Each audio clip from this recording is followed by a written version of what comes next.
Hello and welcome to Critical Rocket.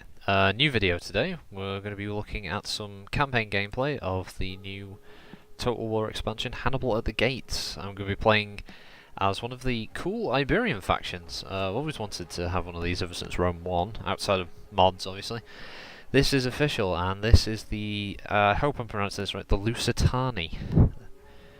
One of the two Iberian factions added with Hannibal at the Gates for the Grand Campaign map.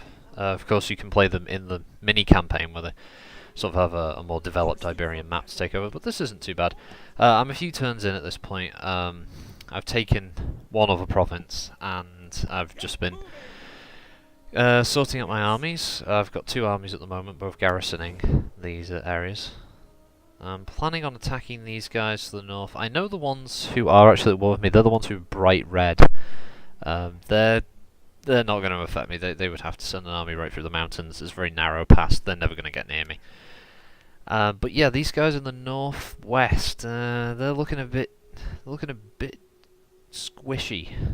It doesn't seem like any of the Iberian factions really get along. They're all pretty expansionist. They're all going to want to take each other's heads. Now, Rome 2 didn't have the best of launches. In fact, you'd probably say it had one of the worst launches for the Total War series ever. It's always been subject to having a few bugs, but this game has really had a rough, rocky start, and it split the community in two. Personally, I like the game. I like the product, but I'll agree with a lot of the faults. The point system on the battle map doesn't make sense. The AI is still really dumb. Sieges are they're still not the best out there. You'll see a siege later on, which I play with this Lusitani army.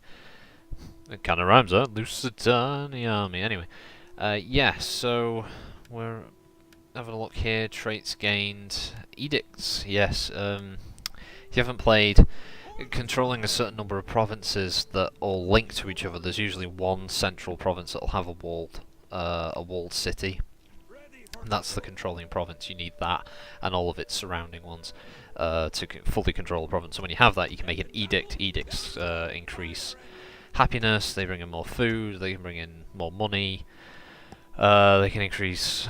there's another one I don't think many people use. So I use the bread in games one because food is essential. If you don't have enough food, you can't upgrade your towns to be bigger and produce more money overall and increase your build size.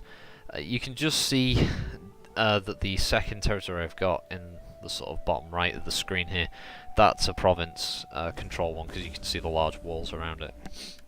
There's an interesting tech tree. You can go through military and cultural. The military one, you know, usual stuff, increases your unit stats, makes them cheaper to upkeep. Some of them unlock new units, or at least they unlock the new building to produce the new unit, while the cultural one gives you things like higher happiness in your provinces. They'll unlock new cultural building types. They'll increase your let's see, research rate, that kind of thing. They give more sort of economic and happiness benefits. And here I've bumped into one of Carthage's allies, Nova Carthago. Again, I hope I'm pronouncing half of these. I'll probably get a comment or two saying it's like Nova Carthago or something like that, but I do apologise. Yeah, they don't like me either. But that's not surprising. Carthage, they're going to want to expand, take Iberia, because they're going to, you know, historically they're going to march right through Iberia, go across the Alps and invade Rome, as can be seen in the DLC, which is pretty much what you can play. I haven't really played. I've got Caesar and Gaul, and I've got the other one, the other expansion, Hannibal at the Gates. But I've not really played them very much. But I can see the appeal. I may play them someday. I might even do a video on them at some point, depending on whether people want to see more Rome 2 videos of me playing it. What you saw there, moving in, I just sent my spy, who's pretty good at poisoning. I made him sort of specialise in mass poisonings, basically either poisoning armies or poisoning cities, and increasing unrest and reducing the garrison population, which is pretty useful. I I tend to stick to one of each agent type and really level them up, and then when you've got a really high level agent, they can do wonders on the field. So I'm building this army to go northwest and attack these guys. Nearly done. I'm just waiting to get one of my buildings, which will give me horse stables, which will allow me to train a few basic. Oh, yeah. Look at these bastards deciding that. Oh right, we bumped into you, you Celta-Iberian Confederation. Yeah, we're gonna declare war. Not a good idea, buddy. But here we go. So yeah, my plans, they go awry, much like that of mice and men. They go all screwy, and now I've got to completely alter my plans. Now I've got to move my army that I had stationed up there, ready to move in. Now I've got to reposition them. And as you can see, my spy here, he's leveled up again, so I'm just having a look what kind of upgrades he can have, and I go for another poison-based one, because it does some good damage to garrisons and it does some good damage to troops. The great thing about poisoning an army successfully is it means it can't reinforce, because it's had a hostile action taken against it. And what the AI likes to do, at least I'm playing it on easy, what the AI tends to do is it'll have an army stack protecting a town, and it'll have another stack nearby when it's at war with you. And if you move an army relatively close to a city, what will happen is the full stack army will attack you, and the AI one in the town will come in as reinforcements. And one of the tricks you can do with a spy, if you spot this happening, is you can attack the full stack army with your spy, and if it's successful, they can't move that turn and they can't reinforce, and then you can take the town, and then they're sat in enemy territory, and they have two choices: they can attack the town you just taken, or they can retreat. Generally the AI tends to back off, because as I said, it's not smart. But has it ever been in Total War? I mean, vanilla. I know there's loads of great mods out there. That's the one upside. If you can get this game cheap, look into the mods. The only mod I'm running on here is a 4 turns per year mod, because the one turn 1 year thing, it's too quick. Your generals die of old age too quickly at the beginning of the game, and you don't really get time to build up that kind of illustrious war history that he's supposed to have. You know, you get him and the bastard dies within 5 turns. Old age. Oh, he was such a grand general. What did he do? He took a farmstead with his full stack army. So that's what I do with the 4 turns per year mod. But I know there are ones that change the unit colours so they're not quite as garish, because I have to admit some armies don't look too bad, but the Lusitani here, they're all in bright yellow. Parthia, who are riding around in bright purple. It's obviously just... I like the vanilla colour schemes. They don't grind, they don't piss me off or anything, but these... I know some players would prefer a bit more toned down, a bit more interesting visual style without it being like day-glow colours.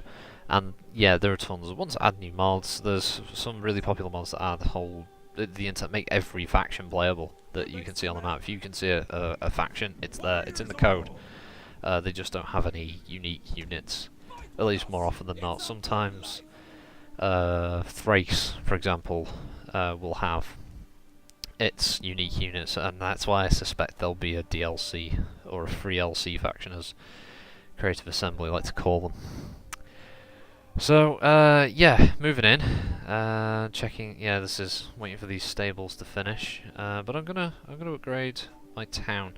The advantage of making your towns larger is larger income, a larger garrison, which means the province is less likely to rebel, and you get more money, and you can build more structured types. You need lots of structures to really keep it. You could do it one way. You could have like one province is a military town, one province is a farming town or economic town, and another one is built like a sort of mishmash, like a capital. And my research finished, so my army will be a little cheaper for me, because I'm not exactly rolling in cash at the moment, which is one of the reasons I need to expand. And taking this settlement is really going to help. Now, I apologise for me not being more specific with names. Movie Maker, when you're recording a narration, you can only have it in a small window, so I can't read everything that's going on screen here, so sorry. But yeah, here's this little stack that's turned up, so we're gonna poison them. Let's hope it works. Ah, it's not too bad. Opportune failure. I mean, he gets experience for that at least. Well, he gets more experience, not as much as if he had succeeded, but this isn't so bad. The white swirls around him. If you haven't played Total War, that means that they're in a forced march stance. That is a great time to attack, because they can't be reinforced. And any army that attacks them is considered an ambush, because the idea is that they're focusing on getting from point A to point B. They haven't got as many scouts checking ahead, so they blunder into your ambush. And ambush battles against the AI are so fun. There's going to be one later. It's not my. I'll have to admit, it's not my crowning achievement of ambush battles in the past. I've had way better ambush battles. And here's the sneaky army that turns up out of the fog. And yeah, not too bothered about the mobs. They're easy, but several units of elephants, not a good unit. But again, this larger army has put itself into forced march. This is good for me because my unmolested army can attack them. Well, let's wear them down a bit more. And is my spy going to succeed? Ah, there we go. Successful. Some of those units will have taken damage. Less men for me to worry about. Oh, and he's ranked up. Even better. Let's see. I decided to once again increase his chances of poisoning. He's got several poisoning skills. They all stack. It's great. But you can build them to be other things. They can be assassins. They can be experts at inciting unrest in settlements, so the AI just constantly has to deal with rebel armies appearing in their territory, and eventually they'll wear the defending forces down. But yeah, here's the ambush. As you can see, the yellow area is anywhere I can deploy, and the thin red area is where they can deploy. Obviously, players would probably choose where they would deploy a bit more carefully. The AI just tends to start in a line right at the far end of their escape point. And yeah, so what I tend to try and do in these things is set up so I can ambush them from separate sets of cover. But unfortunately, the land around here is quite flat, and there isn't a lot of space to hide. So I have this idea in my head of them marching into it, and then I think I just get a bit impatient, and I just go for it. I just attack them, and it gets a little bloody. I've hired a couple of mercenary units. It's always a good idea to do when you're on the siege warpath in Rome 2. Is mercenaries are great because you don't have to worry about casualties, and you can just throw them in there, and they'll soak up damage. They'll get decent kills, and then you can just send your units in who are fresh. I tend to do it a lot with the siege attacks and the ambush battles because, hell, that's what they're there for. They cost a bit, but they're worth it because you can generally just get away with charging them straight in. Yeah, the weather effects are really cool. I know the game has got a lot of stick about its graphics, and I admit the recommended specs are a complete lie for this game. I don't know what they were testing it on to claim that they were getting the screenshot graphics, because I wasn't when I got it. Right now I'm running on a NVIDIA GTX 760 with 2 gig, and when I first got this game last year, I was running this on a AMD ATI Radeon HD 5700 with 1 gig, and that was in the middle of the recommended specs. And back with that card, I never really aimed to run it on maximum, but I always generally ran the textures as high as I possibly could, without it getting too sort of laggy or frame stuttery. And yeah, Rome 2 looked like a bag of ass. It looked terrible. The screenshots of the guys who look like they'd been victims of acid attacks, like when the camera moved like an inch away from them, and all the detail on them was all pixelated and blocky. I don't know whether the rumours or the opinion that the game was rushed, but you can see this now. I'm running everything close to extreme. The units are on absolute maximum. The terrain is pretty good. The weather's on high or maximum. I can't remember. They're all pretty high settings here. I've got a lot of men on screen, and it's running like a dream. And you've got this rain, this massive thunderstorm going on. I mean, if I did this better, this would look like a really cinematic battle. This is exactly the kind of thing that games developers use when they're showing off the graphics in these games. And I pants this up, but I kept it because I kept this footage. I could have done another one, but I thought I'd keep this because, you know, it's the game. Some people who are considering Rome now that it might be a bit cheaper may be interested in this, and you know, you may as well see it. Just see me playing it. Even if I'm annoying, you can mute me and you can just watch this footage. And yeah, here we go. I've paused it at the moment, so don't worry if you're confused about anything like this, or if you think I suck. By the way, I don't play this on normal or hard or anything like that. I always play it on easy, and I don't think I have ever once completed a campaign. I just love playing and building units and conquering a few places. My favourite of the series, in case anyone watching this is interested, was probably Fall of the Samurai, because I liked the rank and file and the musket firing, and I love the cannons and stuff. I actually really like the cannon physics. I kind of hope they bring that back in the future in another series. I don't know if they'll go back to Empire Total War next, or maybe we'll get Medieval 3. But for the time being, I'm quite happy with Rome. Now, my plan sort of works here. I charged the mercenaries in, and I got their ranged units, their skirmishers, which would be javelins and slingers probably. And I kill most of them. If I don't kill them all outright, they flee. But unfortunately, the elephants run in. Elephants are really powerful, as they should be, but I don't know whether they needed to do specific animations for when infantry and cavalry are fighting elephants, because generally all it looks like, and I think this happens with chariots, is they just tend to kind of mill around and then men will just fall down dead near an elephant.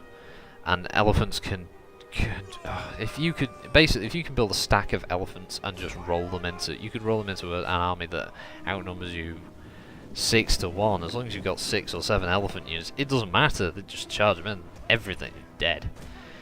But the AI is smartly trying to catch my cavalry with its spears, because they'll have the advantage and they would probably win this fight. So I'm sort of kiting them here, but I've got one of my units, I think it's one of my mercenaries is fleeing, so I send some of my Iberian swordsmen after them, and they get into a bit of a fight there, and generally those Iberian swordsmen are going to be better than the spears, but in a bit it's going to go wrong. Now I've got my skirmish line. These are my javelins, who I usually stick in front of the slingers, because the slingers have got brilliant range but they don't do a lot of damage, whereas javelins have great damage but poor range, so I tend to sort of use them in a dual setup to try and whittle down forces. Now my swordsmen have routed them, and I realised that I'm at risk of getting sort of flanked, so I've got a couple of my spear units now going off to engage the enemy's spears.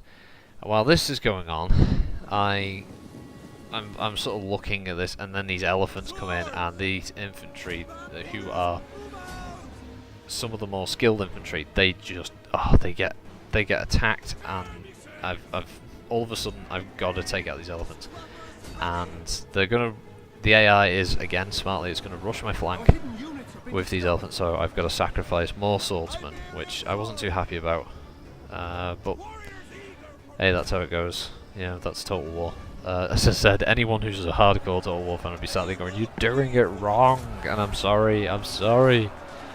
Oh, look at this. Like, get in there. Go on. Stab it. Wait, that guy sort of warped around there. I love the animations of the fights, the one-on-one sort of duels, and like the countering with the shield, stabbing, swinging, rolling out of the way, all those things. That's one of the things I really love about the Total War series. is just the fights. When you get a little engagement going on, and you know you're all right with just watching the men just kill each other because you know you're gonna win. It's so much fun. And yeah, I win, but the smart thing is if you've got cavalry, you chase them down, you gotta get kills, plus it's a great way of getting experience for those cavalry units.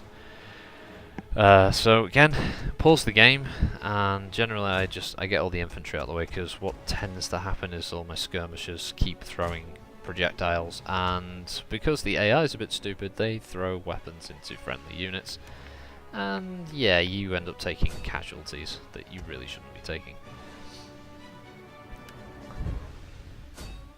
I like the way the floor sort of looks shiny from all the rain, but I know maybe some people won't like it. This is the cinematic camera. Again, if you've not played Total War, this was a feature they added in that sort of lets you.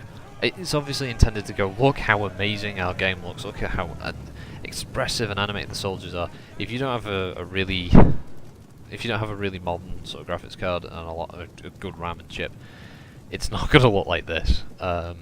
I specifically upgraded my computer to play this, I'll admit now. And I know, again, some people are going to be like, wow, you fail. But I don't care. I love the series, I love the game. I'll admit it's got faults, and I will agree with a lot of people on their sort of frustrations with the series and the frustrations with Creative Assembly. They talked a good talk, but they really didn't sell us a good product this time. By comparison, it's still a good game. It still has a lot of good features. Anyone who's new to the series, I don't think will have a problem. The problem is the old fans of the series, the long-time ones, have a legitimate beef with them over this. When you go from Shogun 2, which was lauded for its nice graphics, large battles, great modability,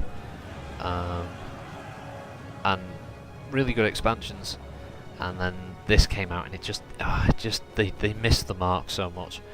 I don't know, again, going back to the console thing, I don't know if Sega were pushing for a console port. This is very X-Rebirth, you know, ooh, conspiracy theory. Was there going to be a console port at some point or not? Whether there was or not, we're never going to know, because clearly the developer is never going to say, yeah, we were making a port and then we had to put it on the PC only. That doesn't really matter at this point. I think the game is going on, at least, we got to look at it this way, at least they're still patching. We're at patch 12, we're in the beta for it now. If you haven't played it for a long time, have a go, see how you feel. Yeah, actually, oh, let's see, this battle came out alright, didn't it? My losses weren't too high, but I hate getting my good melee units damaged like that unnecessarily. This, as I said, this wasn't my greatest hour of Total War, I must say. Yeah, it could have been better. It really, oh, I mean, I have effectively wiped that stat. You can see how many casualties that enemy army's taken. They're not going to be forming up. In fact, I get a feeling this army's just going to get wiped off the map. Which is good, because I've gotten rid of one of their generals. I believe this is one of their starting generals, which is good, because he was relatively experienced. So, yeah, we're at war. Kill them all, they attack me. So, execute everyone. Oh, sword right in the neck. And he's down, that's it, that army is out. So this is good, because now I've just got the city and that small stack to deal with. And my general ranked up, so let's make him a commander. By the way, that doesn't mean he gets any separate special abilities, not until a much later date. Anyway, you need the 3 stats. One of them's zeal. I can't remember. There's 3 of them, and the higher the rank, you want to kind of specialize in one. Don't spread it around. Don't pick one from each. You want it in one, because the more you get, the more abilities on the field. The special powers, that's what some people hate about this one as well. The ability to have a general that can intimidate a unit, because you click the angry crow button and then click on a unit and it lowers their morale. To be honest, I kind of feel that that's what they had in Shogun 2, and that many complaints. I don't know why this one suddenly has this emphasis, but whatever. It's again, it's a different argument. Right, you probably saw the lines between the units quickly there. That shows you the reinforcement. You can see the two red lines, and you can see this yellow line. And you see the two yellows. That means if I attack, both my armies will engage on the board. The field, whatever. Now I'm sieging this settlement, and at the moment, he would have reinforcements from this other army outside, and I don't want that. So, looking at it, it's not a huge army. But if I can siege them for a turn, hopefully they'll sally forth. And I won't actually have to attack the walls with this other army. So if I end the turn, let's see, are they going... Let's see, there are a lot of factions. The first line of symbols are all the playable factions, and then all the others that go a lot quicker are the minor factions.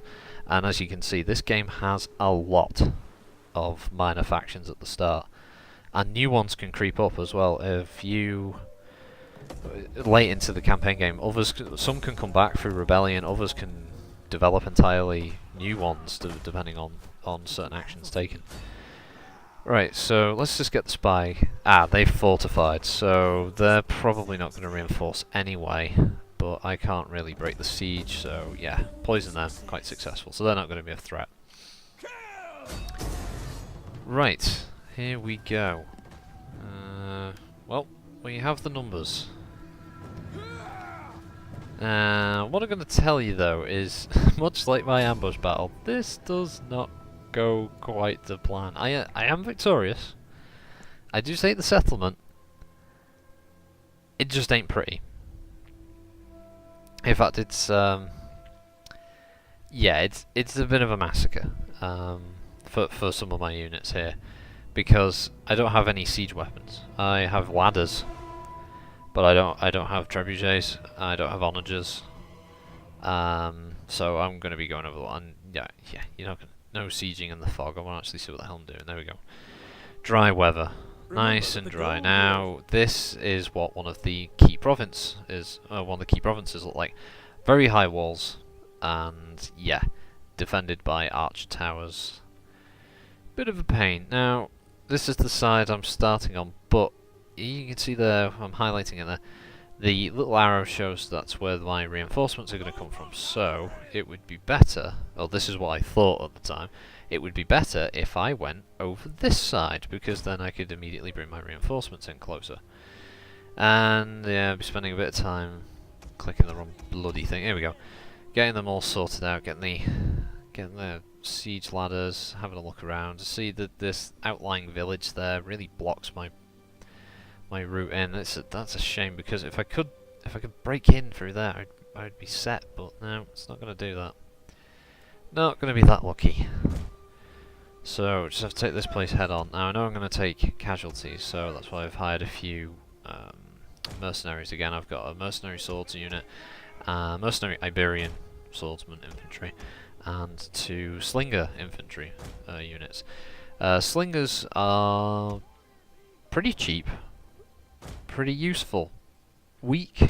I mean, if they get into melee, they're not going to last. The only thing they're ever really going to beat are other slingers, but generally at a fair cost to their numbers themselves, or mobs, because mobs are basically just hastily armed civilians with no armor, thrown together like a few sort of daggers and swords, whatever's lying around.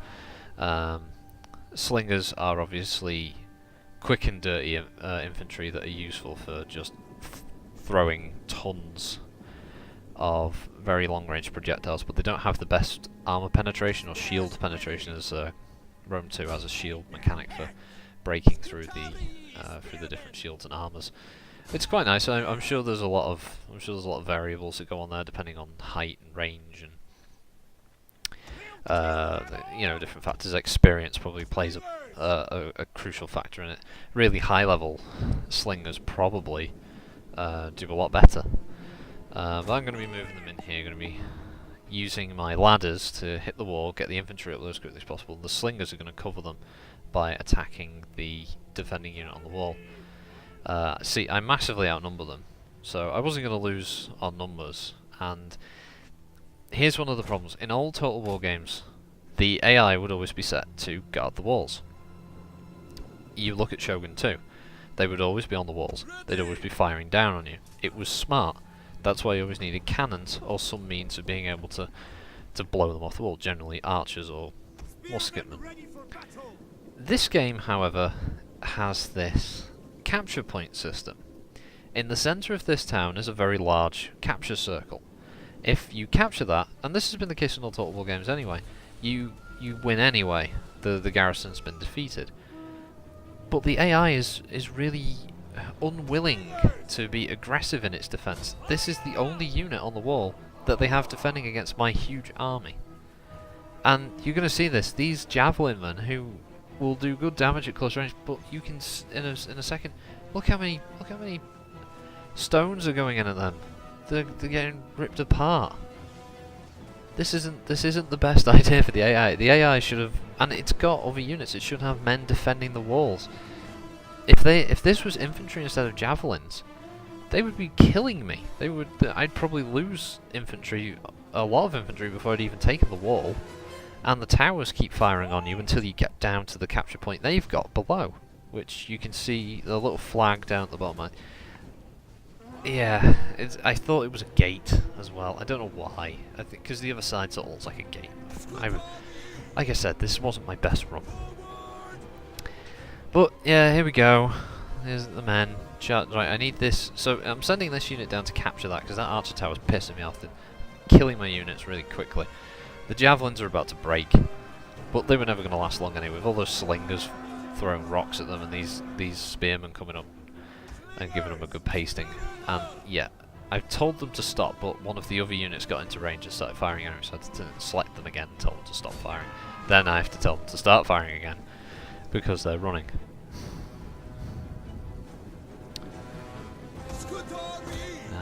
Yeah, here we go, capturing it. The other problem with sieges, it's been a big sticking point. Sometimes you may just be better off auto-resolving the sieges, to be honest, at least on these big provinces, unless you've got large siege equipment that can knock the walls down. The pathfinding is shit. To put it mildly, it's shit. It's really difficult to navigate. It basically wants you to pick one unit at a time, and move them around, and it's really slow and awkward. See, I can drag and get those units, all those spearmen lined up there, no problem. But in a bit, I'm going to try and move my slingers there, and it's not going to like me trying to put my slingers in the road ahead of them. Even though the road ahead of them has plenty of room, it's going to want to stack them all together and squish them. And this was part of the issue of why I do so badly in the sieges, because I haven't got any manoeuvrability. Well, I should have the manoeuvrability, but it won't let me. So at the moment, I'm just telling the slingers to get up onto the walls in preparation for moving down. These guys are one of the late units. I sort of spotted the sort of detail on the shield, so I want to have a closer look, and also to see the animation and climbing the ladders. It's pretty good.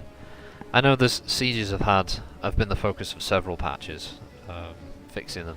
They're still not 100%. I know sieges have never been perfect in any Total War game, but these ones have been particularly frustrating. Yeah, you can. I mean, the game can look absolutely amazing. Look at the detail on that shield. That's really nice.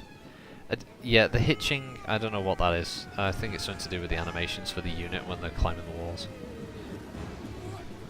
Yeah, you see. I assume it's something to do with that. I have no idea. I think it is to do with this unit climbing the wall. That's why it's hitching. Because once they stop, or once they all get on the wall, it stops doing that and it's fine. And they're all cheering, I guess, because they've captured the wall. I like the way they just teleport. You don't see them running down the stairs. They're just like, whee, there we go. Must be a slide on the other side or something that you don't see. Whee! All these heavily armed men. Whee! Sliding down. Yay! As they go down there. Bit of looting and pillaging. That's what we're going in for. Come on. Let's get in there. So, right. Let's just. I'm going to mention this now. There was some freak job on the Steam forums. I don't know who he was, but he wanted looting and pillaging of women and children. What a freak. Yeah, if you ever hear about that guy again, just know that I have given you a heads up. Now look at this, look at this. I can't get, like, this road is more than adequate to fit those units, but no, it only wants them to go in these thin columns instead of a wide unit, which I want them to be in a wide line. I just want to position them there so I can move them around in a bit, but no, I have to send them around that side because the game will only allow you to put them there. Oh, pathfinding has to be fixed for that. And crazy ass pathfinding. Look at these guys. Where the hell are they running? There's no... Are they heading to the other stairs with the other tower? No. They're running over and they're getting shot. And then I have to tell them... and then look, then they turn around and then they go back. Now, I guess maybe the stairs are clogged, so it was... the game was trying to move them to the other stairs so they could get there quicker. I don't know. It's very silly. And this is the reinforcement army which haven't been touched. So the swordsmen, I'm going to move them up in preparation for getting in there as well, because I get a feeling at this point, I already knew at this point it was probably going to get ugly. It was going to get ugly quick. I started off so promising as well. If you like this, please comment. If you're still with me at this point, 36 minutes in. If you like what you're seeing, if you like my commentary, comment on it, please. Let me know. Let me know if I've got anything wrong. If I've said anything wrong, please correct me. I'll happily talk about my my mistake in another video. If you want to see me play if you want to see me play a different faction, just let me know. I don't mind. I don't mind starting a new campaign game, a separate campaign game. I was just having to go with the Lusitani here because this was the group I was playing just to test out my graphics card. Yeah. So, yeah, let's get these mercenaries. These mercenary slingers. I'm not bothered about them getting killed, and if there's anything nasty waiting around that corner, at least they can take the punishment. It's a shame, really, that the buildings couldn't be a bit more navigatable. It's probably not a word, but it's because the detail's nice. I mean, this town looks great. Like the rest of the game, visually, it looks stunning. But it's so hard to move units around. I don't know why they made it so difficult. There's bloody... There we go. Right, so I've got this weird angle on these hoplites, and you can see these Libyan hoplites. They're just stood there. Yeah, look at them. Yeah, giving it all that. I do like that though. When you're a certain distance away and the two armies are lining up and they like start shouting insults at each other. It's a pretty nice touch. You can zoom in and you can hear all kinds of little comical dialogue that they've put in there. It's quite good. There we go. Throwing in the slingers. Now the hoplites will be very resistant to slingers because they've got, as you can see, hoplite shields, very wide shields, so they have a pretty good armor penetration defense. The unit behind them is a mob. The light breeze takes them out, but they're not meant to be fighting. They're your last desperate defense. They can be useful though. You can chase down units, fleeing units with them, or they can just be used quickly to hold up a larger unit while you reposition. It's a kind of a pity you can't train mobs, because I would certainly have at least 1 or 2 units of them in any early army stack, simply to soak damage and draw out enemy units that would be a threat to me. Like drawing out cavalry so I can use my own cavalry or draw them into spears. Now, this other slinger unit that I'm moving up, they have a perfect shot. This is a kind of a nice way that they do it, because the first mercenary slingers are attacking a hoplite unit that are facing them. This slinger unit are going to be attacking a hoplite unit that are facing to the left. So they're effectively flanked by the fire. And they end up taking far more casualties than these units have, even though they've been under fire longer. There's lots of nice little things like that. The flanking mechanics and the way that cavalry can be used against spear units if you can hit them in the side or the rear while they're being pinned by another unit of melee infantry. It's smart, and the AI isn't stupid on open battles. It does know what it wants to do. It knows that, you know, rock beats scissors, scissors beat paper. It knows how to do that. Unfortunately, it's just sieges. Sieges, the AI are always stupid. I've yet to play a defensive siege battle, because again, on easy, maybe they don't siege. On higher difficulties, maybe they do. But for me on easy, I've never been sieged by an enemy force. I might be telling a lie, maybe once or twice, but it's incredibly rare. But here we go, we're doing some damage. What the AI tend to do in this situation, as they take casualties, they move the units around. So they'll put a fresh unit in the position of the old unit. And that's smart, because it's trying to reduce its, or spread the casualties around so the units can remain combat effective. Now this is where I make a mistake. This is where I try and play smart. I checked back there because a unit was under fire and I don't know why. These elephants. Now elephants are pretty tough, as I said in the ambush battle. They can cause you real havoc. Now my plan sort of worked. It was to damage them, because past a certain point of damage, elephants can go berserk. They're uncontrollable and they just run around and they damage everyone around them, regardless of friend or foe. And that's what I'm trying to do with the slingers. I'm trying to kill a couple of them so they go berserk, and then hopefully they would just end up routing their own army. This sort of works. Unfortunately, the AI then goes, rightfully, turns around and goes, I'm having you for that. And these elephants come in and they kick the shit out of my slingers. And luckily, slingers are cheap, but it was demoralizing, because I was playing this, because I do this narration after the fact. I was playing this thinking, yeah, I'm gonna look so badass with this. There you go. I've done a load of casualties, and the units have gone crazy. But yeah, I thought it was being so bad, and I was recording this thinking, oh, I look like such a noob with these elephants just charging around the streets, killing all my men. But as you can see, at this point, the plan's going perfectly. The elephants are charging around, they're crashing into their own units, they're doing damage, flinging men up in the air by their legs, they're stabbing them with their tusks, crushing them under their feet. And I thought at this point, right, I've got it, I've won. All I need to do is just keep up the pressure with the ranged units. No, that's not going to work. No, because they rally. The AI doesn't kill the elephants. No, the AI decides it's gonna go on the offensive, just with the elephant's mind. And I think, well, I'll try and wipe them out now, because there's only 4 or 5 elephants left of the original unit. It can't be that tough. No, here they come. This is the first time I've seen this happen as well. Generally, the AI will just sit there and let me pelt them, but this time, credit to the AI, it's not having any of that shit. And it's going to come in and it's going to pelt my guys with some bows of their own, and oh, the massacre. Oh, they're all dying. No, why? Oh god. Oh my lord. Oh gods at this point. Oh gods. There's no one god. There isn't a god anyway. Oh no. No, by the mighty Iberian god, protect my men. Oh, the big slut. Wow, did you see how far that guy flew? I'm panicking now, so like, oh crap, you get over there. I know they're going to come after me now, so... Alright, I send my... I think this is the mercenary swords. I think these are the mercenary swordsmen, because, you know, I'm going to send a unit that's expendable. And I realised that this slingers unit is getting pelted by an archery tower over there on the other wall, because they've got phenomenal range. And yeah, my slingers are all over the place. They're getting massacred. If the AI had pushed all of its units on, I would have been overrun. I would have had to have retaken the walls, and probably had a much tougher fight in my hands. So here they go.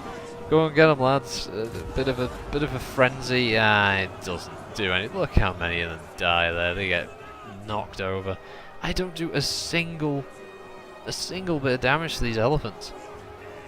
Look at them. They're surrounding the elephants. They're hacking at their legs, and it's not doing it. Oh wow! And it's not doing a goddamn thing. They just kick these guys' ass. Clearly, these mercenaries were not actually worth the money that I paid for them. They were useless. And yeah, and I've got my javelins down now, and I suddenly realised, hang on, those elephants aren't stopping. I've quickly got to get because the javelins are going to be I know they're the only thing that's going to be able to stop these elephants. And my spears are there, and you can see in the background there, I didn't see this while I was playing, the slingers are being attacked now. So another slinger unit's taking punishment, and you can already see 2 of my spear units are close to breaking. My javelin unit are close to breaking, and they haven't even been attacked. But luckily the tower I've got is attacking the elephants. And the javelins do eventually start firing. The javelins have great penetration. at close range, and as you can see, once the javelins start firing, the elephants quickly die. Yeah, probably what I should have done at the start, and now I've just got to get stuck in there. I think I was kind of annoyed at this point. I was annoyed with myself for making such a mess of what should have been a relatively easy win over a few garrison units and a small armed force, and it just turns into this near rout. I have to admit, it's a near rout. I didn't have to commit the reserves, but oh man, it was close. It was very close. But could you imagine it if the AI were way more active on this? An urban city battle could actually become a situation where you're doing well in one part, but the AI are doing well in the other, and it does become a situation where you're trying to hold key sectors and manage your troops better, and casualties. Every casualty counts. That, you know, whether some units are going to be effective and whether some units aren't. As you can see here, I can pretty much just kind of mill about the outside of the city and do whatever the hell I please, because they're not going to leave that ring. That's it's one of the biggest issues.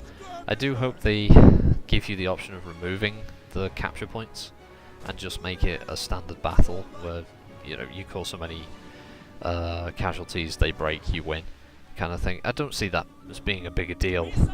They're still going to escape the city anyway. I haven't got the city surrounded. So, if you want to talk about it in, you know, a realistic setup, we're near the end of the fight now, though. Yeah, this is mostly going to be a case of mopping up. So I just feel, screw it. Let's just get the Scutarii spearmen in there. Get the javelins up and running with some range fire. Sod the tower firing on them. They can take the punishment. At this point I just need to break them. Now I look like I'm outnumbered, but actually the hoplites are the biggest threat. The little symbol with the sword and the circle around, that's just mobs.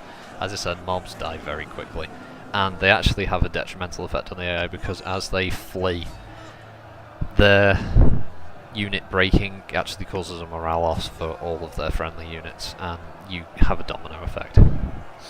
Oh, one of my units ranked up. I didn't even notice that during the fight. That's good. I've just activated rapid fire, so they exert themselves, they fatigue a bit quicker, but they do a lot more damage. DPS basically. Well, if you've been with me for this this video, it has run for quite a while. 40. Wow, it's going to be over 40 minutes. 48 minutes here. Nearly an hour. As you can see, I didn't even do a lot in Total War. What, taken one settlement, fought 2 armies. One was an ambush battle, one was a siege. If you liked what you've seen, if you like what you're seeing here, and you don't mind my narration, please comment if you want to see me play a few more turns as these guys. I'm more than happy to. Yeah, whatever you guys think. I can do other things. I could play the Hannibal at the Gates. I can play Caesar and Gaul, or I can just play a different faction on the campaign map. Honestly, it's no problem with me. If I don't get any comments, I'll record a bit more of this Lusitani game, see where it goes, see if I can take all of Spain, basically, see if we can get all of Spain and Portugal. But yeah, there we go. I've got that area. So yeah, again, thanks for sticking with me up to this. Pretty much 50 minutes worth of Total War 2 Lusitani faction. I've been Thaddeus Skull, Critical Rocket. I'll see you guys around. Have a good week, everyone.